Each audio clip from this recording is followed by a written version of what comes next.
Hey there, just a quick sketchbook tour on what I have been up to since the last time. And currently I am doing the 100-day project and posting on Instagram stories. And my project this year is 100 gouache landscapes in a pocket Moleskine. So I think you can see that there. And I have I purchased two. And one I have so that I can paint vertically or in portrait mode. And this was day one. The rest of them are not really in order because I've been going back and forth through the books. But painting small I figured would be able to get that done every day without too much of a hassle. So that's why I chose to do them nice and small. And I put them in this book so that I could have them all together. My first 100-day project, I did them on separate canvases in different sizes, and I thought this would be a nice way to keep it organized. So, I'm not sure how this is showing up. That's better. And like I said, they are not necessarily in the order that I posted them because I was using both books, and sometimes I was letting a layer dry and moving back and forth. Some of these I really enjoy. Some of them I didn't post because I didn't like how they turned out, but it doesn't mean I can't go back and do something with them again. Sometimes I just abandon things thinking I don't like it, but when I go back and take another look, I realized it's not so much of a big deal just to keep going and get it done to the way I like it. And these ones, this one was in the Isle of Skye in Scotland. This is Algonquin Park, Tom Thompson Lake. And some more Algonquin Park from photos that I took when we camped there. This was a fail, but I may keep trying. It was a misty morning when we went out in the canoe and actually saw a moose. It was really misty, but my technique for mist isn't great yet, so I'll keep going with that. And this is the one that I posted today on Instagram in my stories. This book, I'm not starting at the beginning because I had used this book before the 100-day project, but these ones are from the 100-day project. Most of them I have posted. I don't think I posted either one of those. They look like they need a little bit more.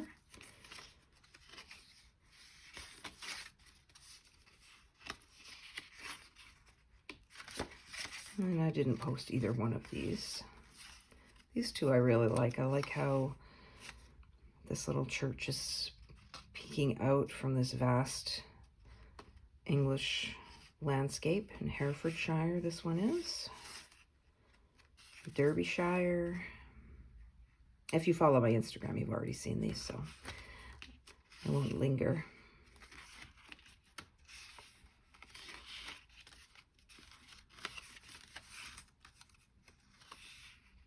Ring of Kerry,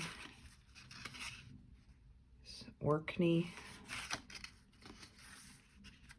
Algonquin Park. And this one, I don't remember how to pronounce it. It was in Scotland. Algonquin Park, both Algonquin Park for my own photos. And that was my yesterday post on Instagram. So because I'm doing the 100 days of gouache landscapes, it's very specific, and my brain can handle that. Let's do this once a day. Sometimes it comes easy, sometimes it's more difficult, but then I still want to do something, and so usually I end up doing something totally different.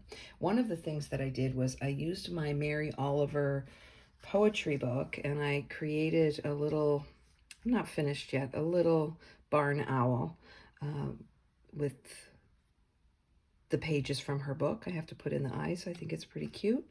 But the other thing that I really started getting into was, there is just finished up something called Sketchbook Revival with Karen Abend. I will link that below. It's still available to watch the recordings until April 20th, I believe. But Helen Wells, who I think I talked about in my last video, is very inspiring. And the session that she did in Sketchbook Revival was really cool, and I repeated it multiple times. So this was the first time that I did it, and this is Helen, but she's much more beautiful than my painting there. And following those same steps from her session, I came up with some really different things, and some of them I really like. And I really enjoyed the process of doing it, even if I didn't like how they turned out.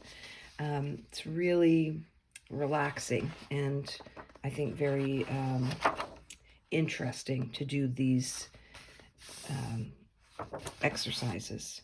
And then I went on to something totally else that was random and started to do some plants. And this was the painting that I had done that I showed last week, but I incorporated it into my little scene.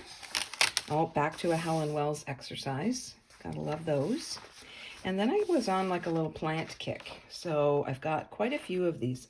And what happened was that I ordered some Inktense pencils and I wanted to try them out, and I happened to try them here. And normally I wouldn't make something like this with all of the sort of texture lines and that type of thing.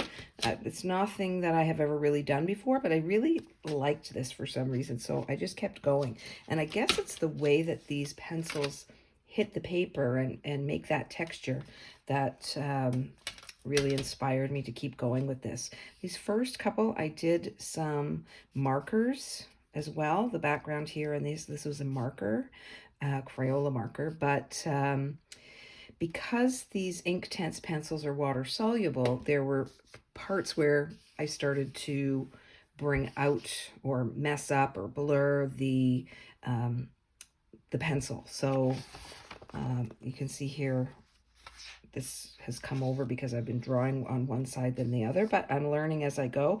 Was still using marker here for part of it, still incorporating that painting. Redoing that vase shape or cup shape that I had started with, and trying some different color palettes and different plants that I'm getting the pictures from Unsplash, some pictures of some potted plants, and just combining them in different ways, trying different colors, different patterns. This was some Hemi gouache that my daughter had with her, so I just swatched that out. It was really nice. And my pencil crayons, running out of my 20% Cool Gray Prismacolor because I've been using it on just about every one of these plant drawings. And I'm really liking this because I think it's so different than anything I've done before. But really, it came out of the exercises that I did with Helen Wells exercises, just really playing with color and shapes and having fun. And that was the last one that I did. So that's it. That is what I have been working on since the last time I posted. I will post again next weekend. Thanks to everybody who commented last week. It was really nice to hear from you.